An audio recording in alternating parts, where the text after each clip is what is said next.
welcome to TechChannel. In this session, we will cover the further values for RTVSYSVAL command. So in order to explain the same, I am taking the program in edit mode. Here we have declared three variables, and you can declare these variables by referring the IBM official website. And once your variable declaration is done, then you can directly use your command. So for using the command, you can simply write RTVSYSVAL, then press F4. Now here on this screen, we are supposed to pass two parameters. First one is the value which you want to retrieve from the system, and second one is the variable where you want to hold the value. Okay. Now if you want to know more about this field, what you can do, you can press F1 here. So once you press F1, it will open a help screen for you, or you can say help window, where you can find the description of all values.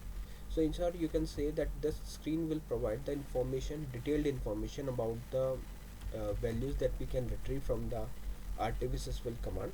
So once you got the information from there, then you can directly use your value inside your program. Okay. So this is how we can know more about these values which you want to refer in your program. So these are the values that we have already discussed in our previous sessions. So today we are going to discuss about this value, which is QRMTSRVATR.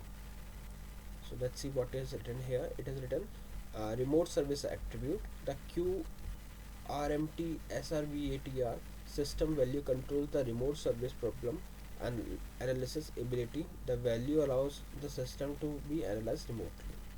If you are getting 0, then it means the remote service attribute is off. If you are getting 1, then the remote service attribute is on. Second value we are going to discuss today is QRMTIPL, which means a remote power on and IPL indicator. Changes made to the system value take effect immediately. If you are getting 0, it means remote power on and IPL are not allowed. If you are getting 1, means remote power on and IPL are allowed. Okay. Other details you can refer from here. Now the third value we are going to discuss is QRMTSIGN, which means remote sign-on control. Changes made to the system value take effect immediately. So these are the possible values. You can see there are 4 possible values. First is star FRC sign on, means normal sign on required.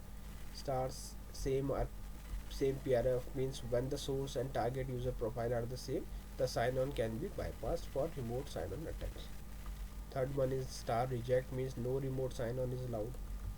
Fourth is star verify, means after verifying that the user has access to the system allows the user to bypass the sign on. Then it is mentioned here program, means you can specify a program to decide which remote session will be allowed and which user profile can be automatically sign on from which location. Okay. So this is how we can utilize you can get the information for these values. Now after getting the information, you can simply copy it to your main here in the field, system value field, along with the variable where you want to hold it, and then just hit enter. So likewise we are retrieving the other two values also, and after retrieving the values we are printing it. So for printing we are using sndpgmsg command. So just simply write sndpgmsg, and inside that you can pass your variable. Okay. So these 3 values are printed with the help of sndpgmsg command, and all these values are already of type character, so there is no need to perform conversion. You can directly pass through it, and then simply save, compile your program, call it. So we got the first output as 0, second is star verify, and third is 0. Okay. So this is how we can utilize the RTVSYSVAL command for retrieving the system value. I hope this session is clear to all of you. In the next session we will discuss few more things. So thank you for watching TechChannel.